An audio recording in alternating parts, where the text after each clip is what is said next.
জানিয়ে দিব সর্বশেষ আপডেট বাংলা সংবাদ। শুরুতেই শিরোনাম। হাসিনা সরকারের মুখোশ উন্মোচন করল হিউম্যান রাইটস ওয়াচ। সবশেষে দেখবেন, অবশেষে মার্কিন নিষেধাজ্ঞার কবলে পড়ল হাসিনা সরকার। থাকছে পিনাকি ভট্টাচার্যের বিশেষ প্রতিবেদনে। এতক্ষণ শুনছিলেন সংবাদ শিরোনাম, এখন থাকছে বিস্তারিত। কপাল পড়ল হাসিনা সরকারের। পিনাকি ভট্টাচার্য বলেন, রয়টার্সের খবরে বলা হয়েছে মানবাধিকার লঙ্ঘনের দায়ে চীন, রাশিয়া সহ ১৩টি দেশের মোট ৩৭ জন ব্যক্তির ওপর নিষেধাজ্ঞা ও ভিসা বিধিনিষেধ আরোপ করেছে মার্কিন যুক্তরাষ্ট্র। এর মধ্যে ২০ জন ব্যক্তির ওপর নিষেধাজ্ঞা দেওয়া হয়েছে। স্থানীয় সময় শুক্রবার মানবাধিকার বিষয়ক জাতিসংঘের সর্বজনীন ঘোষণার ৭৫ বছর পূর্তি সামনে রেখে এই ঘোষণা দিয়েছে দেশটির প্রশাসন। এক বিবৃতিতে মার্কিন পররাষ্ট্র দপ্তর জানিয়েছে, পররাষ্ট্র দপ্তর ও অর্থ মন্ত্রণালয় সম্মিলিতভাবে এসব ব্যক্তির ওপর নিষেধাজ্ঞা ও ভিসা বিধিনিষেধ আরোপ করেছে। পিনাকি আরও বলেন, শুধু মার্কিন যুক্তরাষ্ট্রই নয়, এবার জোরে সোরে নড়ে বসেছে জাতিসংঘ।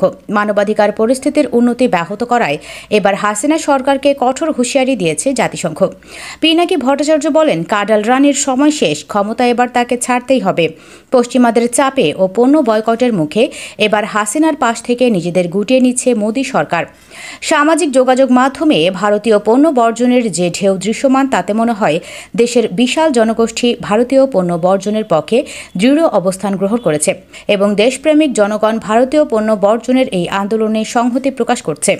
গত ১৬ বছর ধরে ভারতের শক্তি ও সমর্থন নিয়ে আওয়ামী লীগ অবৈধভাবে ক্ষমতায় টিকে আছে বলে মন্তব্য করেন পিনাকি ভট্টাচার্য।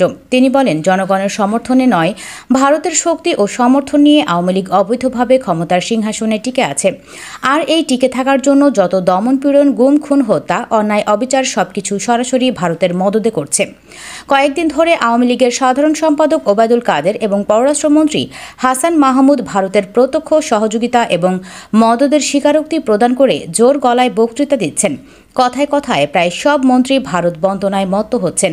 তাদের কথাবার্তা ও আচার আচরণে মনে হচ্ছে বাংলাদেশ এখন ভারতের স্যাটেলাইট রাষ্ট্রে পরিণত হয়েছে। এ সময় পিনাকি বলেন, ১৬ই মার্চ রাজধানীর ঢাকেশ্বরী জাতীয় মন্দিরে এক অনুষ্ঠানে আওয়ামী লীগ সরকার সম্পাদক ওবায়দুল কাদের বলেছেন, ভারত আমাদের পাশে ছিল বলেই নির্বাচনে বিশ্বের বড় বড় রাষ্ট্র অশুভ হস্তক্ষেপ করতে পারেনি। যখন দেশ বিদেশে নির্বাচন বিরোধী ষড়যন্ত্র, তখন ভারত স্ট্রংলি আমাদের পাশে দাঁড়িয়েছে। সামাজিক যোগাযোগ মাধ্যমে ভারত বিরোধী মনোভাব জাগ্রত করে ইন্ডিয়া আউট ক্যাম্পেইন সমীচীন নয়। পিনাকি ভট্টাচার্য বলেন, আন্তর্জাতিক আদালতে বিচার হবে হাসিনা ও তার পরিবারের। কত বছর জেল হবে তার হিসাব মেলানো যাবে না। নির্বাচনকে কেন্দ্র করে বাংলাদেশের ঘটনাপ্রবাহ নিয়ে গভীর উদ্বেগ প্রকাশ করা হয়েছে অস্ট্রেলিয়ার সংসদে। এমন উদ্বেগ প্রকাশ করে বাংলাদেশের জনগণের জন্য সম্ভাব্য সর্বোত্তম ফলাফলের দিকে বিশ্বকে নজর দেওয়ার আহ্বান জানিয়েছেন দেশটির প্রভাবশালী সিনেটর ডেভিড শুব্রিজ।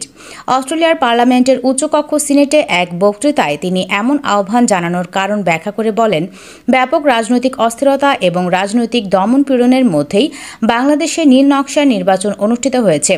সুষ্ঠু নিয়মনীতি এবং প্রক্রিয়া না থাকায় ওই নির্বাচনে দেশটির প্রধান বিরোধী দল অংশগ্রহণ করেনি। অস্ট্রেলিয়ান গ্রিনস দলের নেতা ডেভিড শুব্রিজ বলেন, হিউম্যান রাইটস ওয়াচ বিএনপির সাথে যা ঘটছে তাকে সহিংস স্বৈরাচারী ক্র্যাকডাউন বলে অভিহিত করেছে। অ্যামনেস্টি ও জাতিসংঘের মানবাধিকার বিষয়ক কমিশনারও বাংলাদেশে যা ঘটছে তা নিয়ে কথা বলেছেন। বাংলাদেশে নিজেদের পরিবারের সাথে এবং কমিউনিটিতে যা ঘটছে তা নিয়ে এখানকার অস্ট্রেলিয়ান কমিউনিটিতেও গভীর উদ্বেগ রয়েছে। আমিও সেগুলো নিয়ে উদ্বেগ প্রকাশ করছি।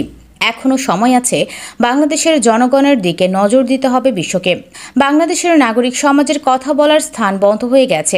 আন্তর্জাতিক মানবাধিকার বিষয়ক সংগঠন হিউম্যান রাইটস ওয়াচ প্রকাশিত নতুন এক রিপোর্টে বাংলাদেশ সম্পর্ক এই কথা বলেছে। একই সঙ্গে ওই রিপোর্টে বিশ্ব নেতাদের প্রতি আহ্বান জানানো হয়েছে, বাংলাদেশের গণতন্ত্র রক্ষা নিশ্চিত করা হয় বাংলাদেশ সরকারের প্রতি সে বিষয়ে আহ্বান জানাতে। জোসেফ বেনেডিক্ট বলেন, আমাদের ডাটা এটাই বলছে যে শেখ হাসিনা শাসক গোষ্ঠী ক্ষমতা ধরে রাখার জন্য কোনো কিছুতেই থেমে নেই। বর্তমান পরিস্থিতিতে কোনো গণতন্ত্র রক্ষা হতে পারে না। মারিয়ানা বেলাল বা ব্যারেতো বলেন, নাগরিক সমাজের বিরুদ্ধে বিশ্বজুড়ে অস্বাভাবিক দমনপীড়ন প্রত্যক্ষ করছি আমরা। বিশ্বে অধিকার লঙ্ঘনের সামনের সারিতে আছে এখন বাংলাদেশ। নিরপেক্ষ নাগরিক সমাজের কার্যত এখন কর্মকাণ্ড চালানোর মতো স্পেস নেই। রাজনৈতিক বিরোধীদের ক্র্যাশ করে দেওয়ার সহিংস উদ্দেশ্যই বাংলাদেশের রেটিং অবনমনের প্রধান কারণ।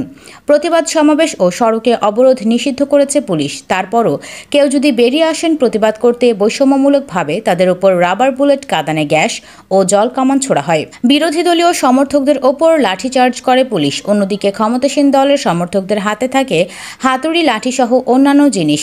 তারা এসব নিয়ে বিক্ষোভকারীদের ওপর হামলা করে, আর আইন প্রয়োগকারী সংস্থার লোকজন অলস দাঁড়িয়ে দেখে। যেসব সাংবাদিক রাষ্ট্রীয় অনিয়ম উন্মোচন করে দেন, কর্তৃপক্ষ তাদেরকে টার্গেট করে এবং সমালোচনাকারী মিডিয়া আউটলেটকে বন্ধ করে দেয়। অনলাইনে মত প্রকাশের স্বাধীনতার পরিবর্তে নতুন সাইবার নিরাপত্তা আইনে সাবেক বিতর্কিত ডিজিটাল নিরাপত্তা আইনের নিষ্পেষণমূলক কিছু অংশ ফিরিয়ে আনা হয়েছে। এটা অনলাইনের সমালোচনাকারী হাজারো মানুষকে অপরাধী হিসেবে প্রমাণ করতে ব্যবহার করা হয়। জোসেফ বেনেডিক্ট বলেন, বাংলাদেশি নাগরিকের সমাজের পাশে দাঁড়ানোর জন্য এখনই সময়। আন্তর্জাতিক সম্প্রদায়ের এবং শেখ হাসিনা শাসক গোষ্ঠীর গতিপথ পরিবর্তনের আহ্বান জানানো উচিত। জেলবন্দি রাজনৈতিক নেতা ও কর্মীদের অবিলম্বে মুক্তি অবশ্যই দাবি করতে হবে বিশ্ব নেতাদের।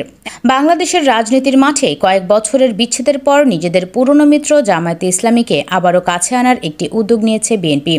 এই উদ্যোগের অংশ হিসেবে দল দুটির মধ্যে বিভিন্ন পর্যায়ে অনানুষ্ঠানিক আলোচনা শুরু হয়েছে। তবে এবার তাদের সম্পর্ক কেমন হবে কিংবা এটি জোট গঠন পর্যন্ত যাবে কি না তা নিয়ে এখনই কিছু বলার সময় আসেনি বলছেন দল দুটির বিভিন্ন পর্যায়ের নেতারা। বাংলাদেশে যে কোনো ধরনের মার্কিন নিষেধাজ্ঞার বিরুদ্ধে থাকবে রাশিয়া বলে জানিয়েছেন ঢাকায় নিযুক্ত রুশ রাষ্ট্রদূত আলেকজান্ডার মান্টিটস্কি বলেন, রাশিয়ার ওপরে অনেক নিষেধাজ্ঞা আছে, কিন্তু সেগুলোকে আমরা আমলে নেই না। পশ্চিমাদের সমালোচনা করে তিনি বলেন, গাজায় যখন মানুষ মারা যায় তখন পশ্চিমারা কিছু বলে না, অথচ ইউক্রেনে কিছু হলে তারা পত্রিকায় আর্টিকেল প্রকাশ করে। এটি দ্বিচারিতা ছাড়া কিছুই না। প্রধানমন্ত্রী শেখ হাসিনার মতিগতিতে যুক্তরাষ্ট্র আরও আগেই নিশ্চিত হয়েছে তাদের প্রস্তাবিত অবাধ, সুষ্ঠু ও নিরপেক্ষ নির্বাচন বাংলাদেশে হচ্ছে না। তার উপর ক্ষমতাসীনদের প্রতি ভারত, চীন ও রাশিয়ার একচেটিয়া সমর্থনও ছিল প্রকাশ্যে। একাধিক ব্যক্তির ওপর ভিসা নিষেধাজ্ঞা, একাধিক প্রতিষ্ঠান আক্রান্ত হতে পারে, গার্মেন্টস সহ বিভিন্ন বিষয়ে কিছু কিছু নিষেধাজ্ঞা আরোপ হতে পারে। বাংলাদেশের নির্বাচনের ঢের আগেই প্রতিবেশী ভারত তার সিদ্ধান্ত জানিয়েছে। ভারতের উত্তর পূর্বাঞ্চলীয় রাজ্যগুলোর নিরাপত্তায়ও বাংলাদেশের গুরুত্ব অপরিসীম জানিয়ে বলা হয়েছে, ঢাকার শাসন ক্ষমতা শেখ হাসিনার হাতে থাকলেই দিল্লির স্বার্থের সর্বোত্তম সংরক্ষণ হবে। চীনের রাষ্ট্রদূত প্রকাশ্য অনুষ্ঠানে বলেছেন, নির্বাচনের পর বর্তমান সরকারের সঙ্গে তাদের সম্পর্ক আরও উচ্চতায় যাবে, বিনিয়োগ আরও বাড়বে। রাশিয়ার কথা আরও পরিষ্কার। এ নিয়ে ওয়াল স্ট্রিট জার্নালের নিবন্ধটি বেশ প্রাসঙ্গিক।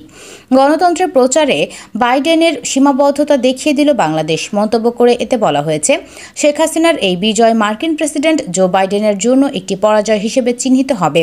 বাইডেন যুক্তরাষ্ট্রের পররাষ্ট্র নীতির কেন্দ্রে স্থান দিয়েছেন গণতন্ত্রকে এবং বাংলাদেশের মাধ্যমে একটি উদাহরণ সৃষ্টির চেষ্টা করেছিলেন তিনি।